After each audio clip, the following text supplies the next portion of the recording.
पुरखों की जीत है, समाजवादियों की जीत है, लालू जी की जीत है। 17 महीने में किसी राज्य ने अपने बलबूते जो है कराया तो वो महागठबंधन हमारी सरकार थी।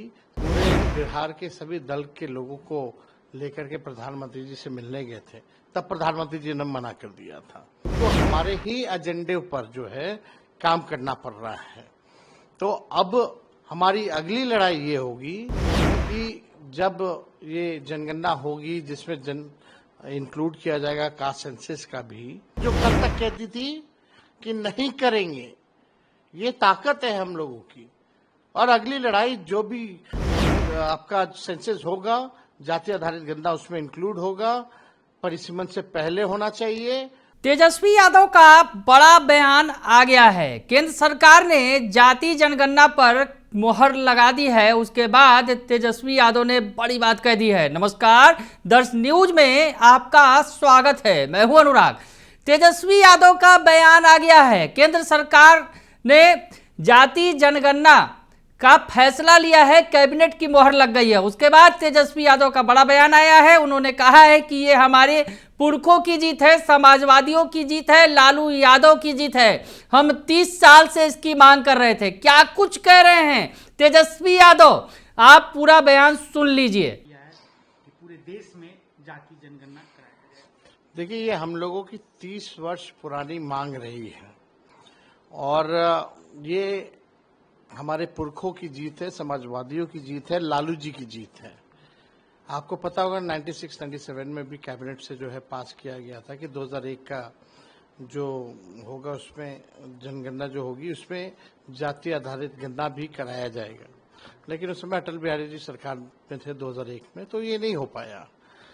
फिर हम लोगों की मांग थी, मनमोहन जी प्रधानमंत्री बने, 2011 में हुई, तो जातीय जनगणना जो है और इसमें इंक्लूड किया गया था। और पहली बार 17 महीने में किसी राज्य ने अपने बलबूते जो है कराया तो वो महागठबंधन हमारी सरकार थी। तब जो है बिहार में जाति आधारित गणना हुई।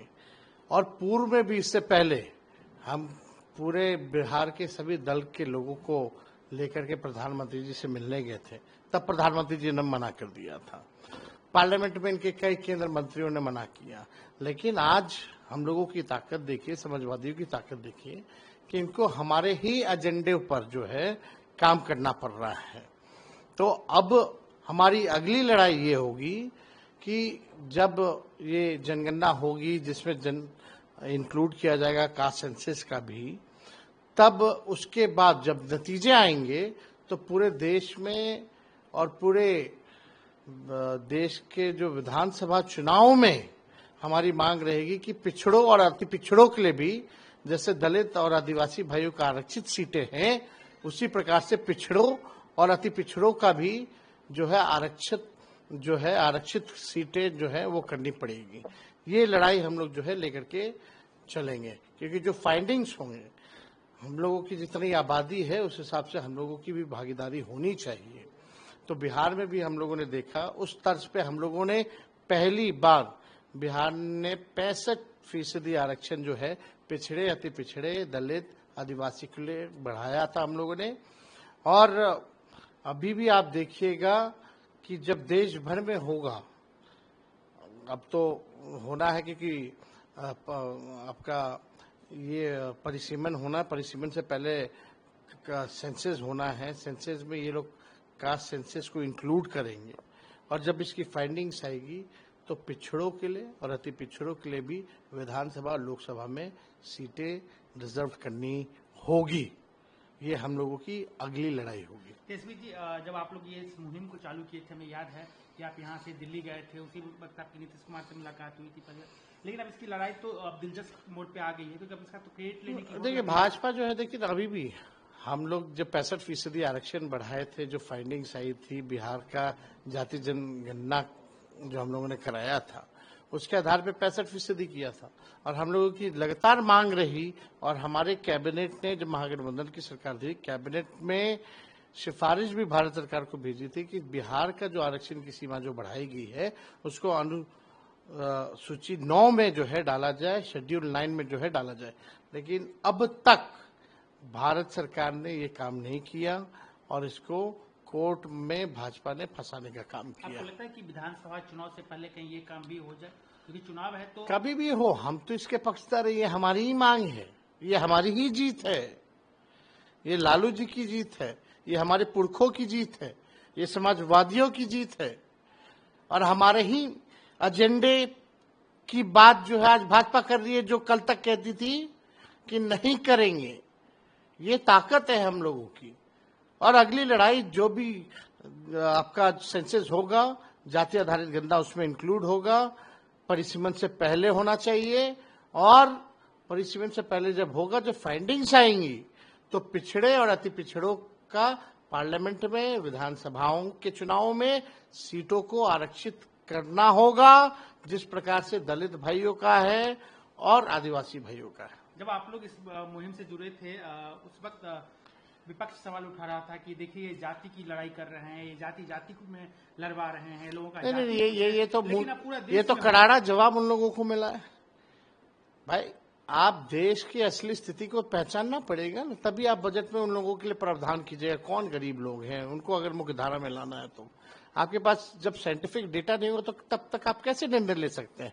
और जो अब तक बजट बनता आया है उसका क्या फायदा हुआ है, जमीन तक नहीं पहुंचा, गरीबी नहीं मिटी है। कौन लोग हैं जो भूमिहीन लोग हैं, कौन लोग हैं नाला साफ करने वाले लोग, तो उनको हम लोगों को मुख्य धारा में लाना है, उनको आगे लेकर के चलना है, बराबरी का मौका देना है। तो बिना डेटा के तो हो नहीं सकता। तो जब डेटा आएगा तो उस हिसाब से प्रोग्राम्स भी होने चाहिए। तो हम लोगों की जो लड़ाई है, आज भारत सरकार भले ही कितनी बार इन लोगों ने पार्लियामेंट में मना किया, प्रधानमंत्री जी से हम लोग स्वयं गए थे मिलने, तब मना किया गया, बिहार सरकार ने अपने बलबूते जो है हम लोगों ने कराया, आज उसी को देखा देखी ये लोग कर रहे हैं। कहीं ना कहीं आप लोग की जीत है, आप ये करना एकदम जीत है।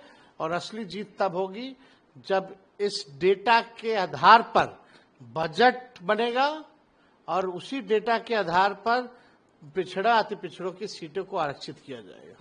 बीजेपी तो चली कह रही है कि हमारी केंद्र में सरकार है, हमने किया या मोदी जी ने फैसला लिया। जेडीयू भी कह रही है कि हमारी जीत है ना कि आपकी जीत है। तो काहे नहीं आरक्षण लागू कर दे रहे हैं। हम तो बिहार सरकार से और केंद्र सरकार से मांग करते हैं कि विशेष सत्र चालू कीजिए, यहाँ विधानसभा का एक दिन का पार्लियामेंट का, जो कानून 65% जो हम लोगों ने आरक्षण बढ़ाया था उसको 75 करके लाइए, हम लोग पास करके भेजते हैं और आप शेड्यूल लाइन में डाल दीजिए, हम तो तब मानेंगे। बिहार विधानसभा चुनाव पे इसका इम्पैक्ट आपको लग रहा है कि क्योंकि बीजेपी ने किया है तो कहेंगे कि भाई हमने किया है। बिहार में तो हमने किया ना, जब हम कर रहे थे तब तो वो मना कर रहे थे। जनता मालिक है, जनता सब जानती है। तो सुना आपने कि तेजस्वी यादव ने बताया कि किस तरह से जो ये मांग लंबे समय से चली आ रही है और आज केंद्र सरकार उनकी मांग के आगे झुक गई है। और सबसे बड़ी बात तेजस्वी यादव ने ये भी बताया है कि ठीक है ये लागू हो जाएगा, जनगणना हो जाएगी, उसके बाद हमारा अगला कदम क्या होगा ये भी उन्होंने बता दिया है। उन्होंने साफ कर दिया है कि जिस तरह से SC ST को आरक्षण दिया जाता है और सीटें रिजर्व की जाती है, वैसे में EBC और OBC के लिए भी अब सीटें रिजर्व करना होगा सरकार को जातीय जनगणना कराने के बाद। तो बड़ी खबर निकलकर सामने आ रही है, तेजस्वी यादव का बड़ा बयान जाति जनगणना के केंद्र सरकार के फैसले के बाद आ गया है। बने रहिए दर्श न्यूज के साथ, तमाम खबरों से आपको अपडेट रखेंगे। फिलहाल के लिए इतना ही, धन्यवाद।